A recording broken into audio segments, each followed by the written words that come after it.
बिस्मिल्लाहिर्रहमानिर्रहीम। अस्सलाम वालेकुम। मेरी अल्लाह ताला से दुआ है कि आप लोग जहाँ हो खैरियत से हो, खुश हो, शाद हो, आबाद हो।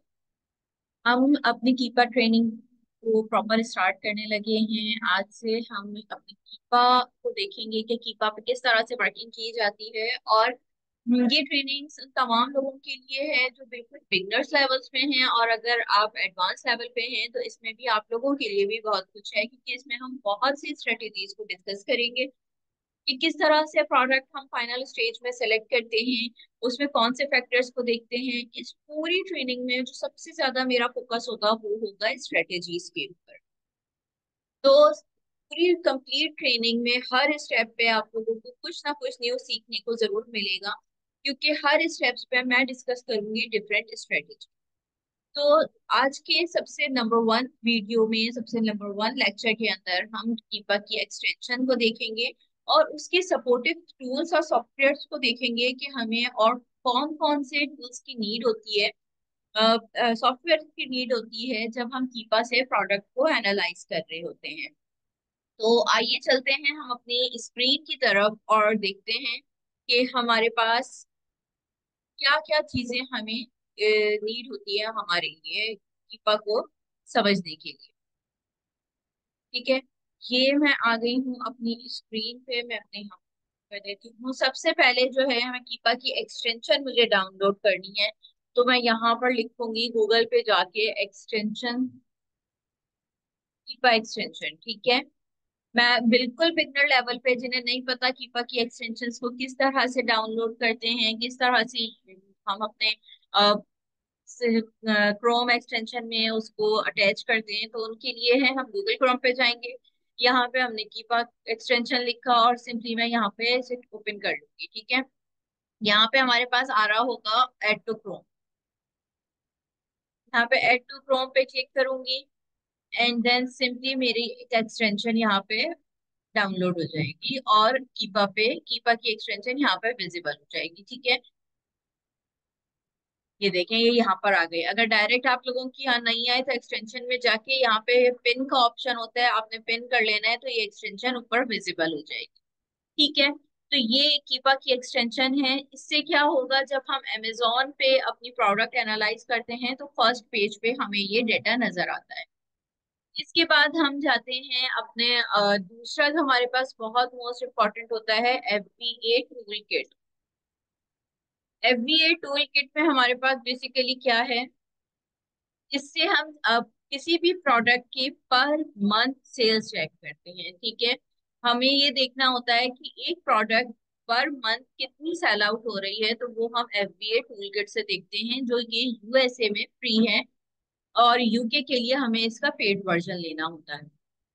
तो यहाँ पे हम for suppose toys and games की कैटेगरी में मैं देखना चाह रही हूँ, तो यहाँ पे हम उस प्रोडक्ट का BSR लिखते हैं, रैंक लिखते हैं। ठीक है, यहाँ पर जैसे मैं लिखूंगी कि 30,000 के ऊपर किसी प्रोडक्ट की क्या सेल्स आ रही हैं, तो मैं यहाँ पे कीपा से इसका BSR फाइंड करूंगी एंड देन मैं यहाँ पे इसकी सेल्स चेक करूंगी। अब यहाँ पे देखिए 9 डेज, 9 सेल्स पर डे की है। ठीक है, ये जो यहाँ पर आ रहा है ये नंबर, ये पर डे पे आपको शो कर रहा है, और ये जो 30 है ये जाहिर है डेज बता रहा है।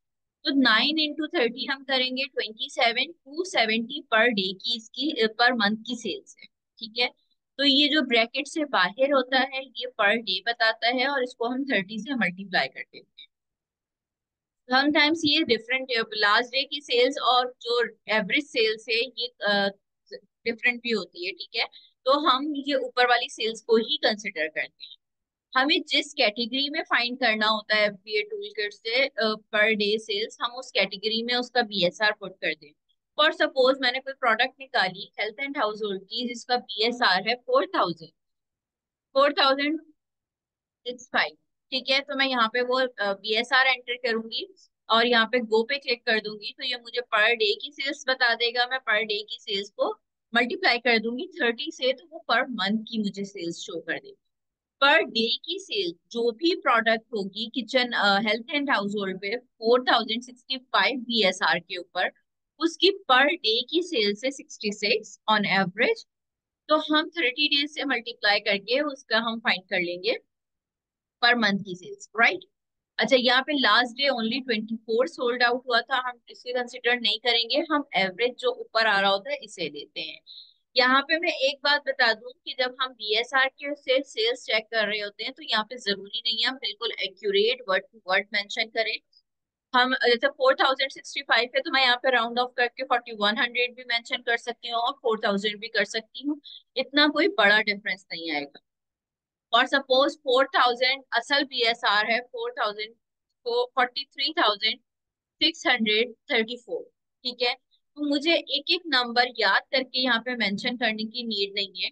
मैं सिंपली 43,500 भी मेंशन कर सकती हूँ या 44,000 भी कर सकती हूँ, बहुत ज्यादा सेल्स में डिफरेंस नहीं आएगा।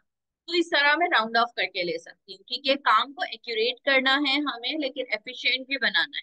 तो एफिशिएंट बनाने के लिए हम बहुत ज्यादा टाइम इस चीजों में वेस्ट नहीं करेंगे कि एक्यूरेट नंबर्स हम याद रखें, ठीक है। इसके बाद आ जाता है, अब अगर हम यूएस में काम कर रहे हैं तो एफबीए टूल किट हमारे लिए बेनिफिशियल है, लेकिन अगर हम यूके में काम कर रहे हैं तो ये टूल हमारे लिए वहां वर्क नहीं करेगा। इसके लिए फिर हम करते हैं जेएस सेल्स एस्टिमेटर, ठीक है। और समटाइम्स हम FBA tool kit plus JS sales estimators दोनों से डेटा चेक करते हैं और फिर उसका एवरेज ले लेते हैं। तो यहाँ पे आप गूगल पे आ जाएं अगेन और हम लिखेंगे जेएस सेल्स एस्टिमेटर। ये वेबसाइट आपके पास ऑन ओपन हो जाएगी।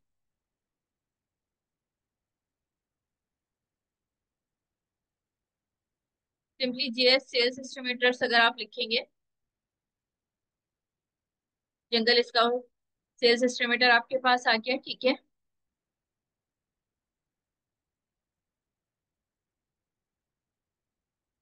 यहाँ पे आपने इसे अपनी आईडी से लॉगिन समटाइम्स करना होता है, इसे हम अपनी आईडी से लॉगिन करेंगे और उसके बाद इसमें आप सिंपली इसमें भी आप मार्केट सेलेक्ट करते हैं, कैटेगरी। एफबीए टूलकिट में हर चीज डायरेक्ट होती है, इसमें आप मार्केट सेलेक्ट करेंगे, कैटेगरी सेलेक्ट करेंगे और फिर हम इसमें बीएसआर एंटर करेंगे तो वो हमें रिजल्ट शो कर देता है,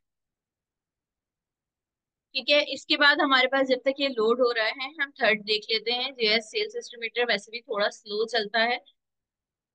हमारे पास आता है रेवेन्यू कैलकुलेटर, ठीक है। अगर तो आप लोगों के पास सेलर सेंट्रल का एक्सेस है तब आप ये यूज प्रॉपर कर सकते हैं, वरना एज अ गेस्ट हम इसमें लॉग इन हो जाते हैं। यहाँ पे आप दोबारा गूगल पे आए और यहाँ हम लिखेंगे अमेजोन रेवेन्यू कैलकुलेटर,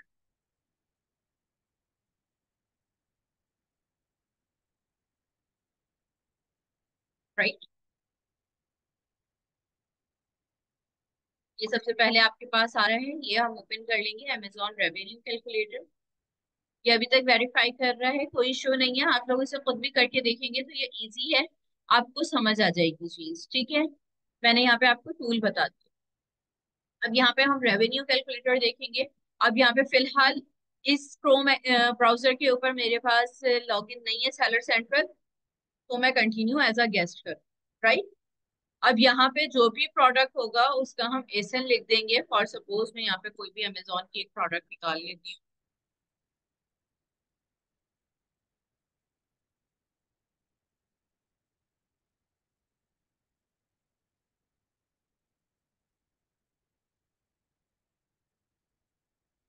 ये मैंने इसका एक एसएन ले लिया। यहाँ पर मैं रेवेन्यू कैलकुलेटर में आके इसका एसएन पुट करूंगी तो यहाँ से मुझे डिफरेंट डाटा मिलेगा और उस वो डाटा हम अपनी जब कीपा से प्रोडक्ट एनालाइज करते हैं तो उसमें वो डाटा हमारा यूज होता है।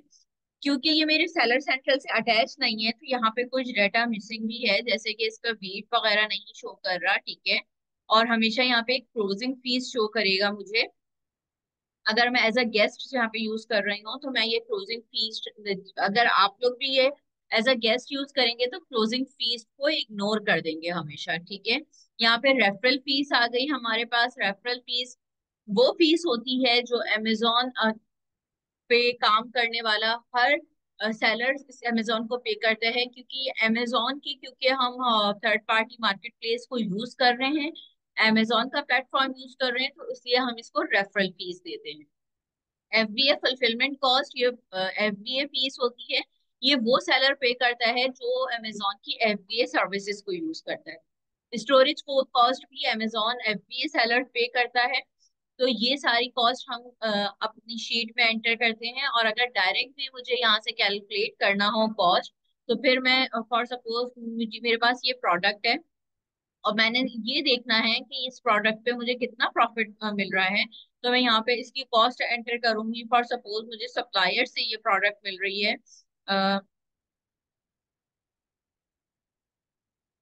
कॉस्ट ऑफ गुड सेल्स आ गई यहाँ पे सप्लायर से। फॉर सपोज मुझे ये प्रोडक्ट मिल रही है $8 की, $8.5 की, ठीक है। और मिसलीनियस कॉस्ट मतलब शिपिंग कॉस्ट मैं इसमें $2 लगा लेती हूँ, क्योंकि प्रेप होगी, शिप होगी। तो ये इसका नेट प्रॉफिट मेरे पास यहाँ पे आ जाएगा पर यूनिट, ठीक है। तो ये हमारे पास, अच्छा यहाँ पे अब जाहिर डिफरेंट चीजें हैं। ये आप अमेजोन का एक नया सिस्टम है, क्योंकि वो पार्शल अगर शिपमेंट जा रही है तो उस पे, और अगर नंबर ऑफ लोकेशंस ज्यादा हैं और शिपमेंट्स फिर आप सेंड कर रहे हैं, तो यानी कि एक शिपमेंट मल्टीपल लोकेशन पे अमेजोन ने भेज दी है, 5 6 7 लोकेशन पे, तभी हमसे कोई चार्ज नहीं करता। लेकिन लेस देन 4 है, तो ये अगर सिर्फ एक लोकेशन पे जा रही है शिपमेंट, यानी कि एक ही बॉक्स आप सेंड कर रहे हैं, तो ये आपसे 0.68 एक्स्ट्रा चार्ज करेगा। पार्शियल शिपमेंट्स पे जा रहे हैं तो 0.48 एक्स्ट्रा चार्ज करेगा। यानी कि अगर 2 शिपमेंट है और अगर 4 से ज्यादा शिपमेंट है तो वो हमसे कोई अमाउंट चार्ज नहीं करेगा। तो ये भी हमें कंसिडर करना होता है जब हम रेवेन्यू कैलकुलेटर में अपनी प्रोडक्ट को एनालाइज कर रहे होते हैं कि उसमें कितना प्रॉफिट हमारे पास है। तो ये चीजें, और यहाँ पे क्लोजिंग फीस हमारे पास ये एक्स्ट्रा है।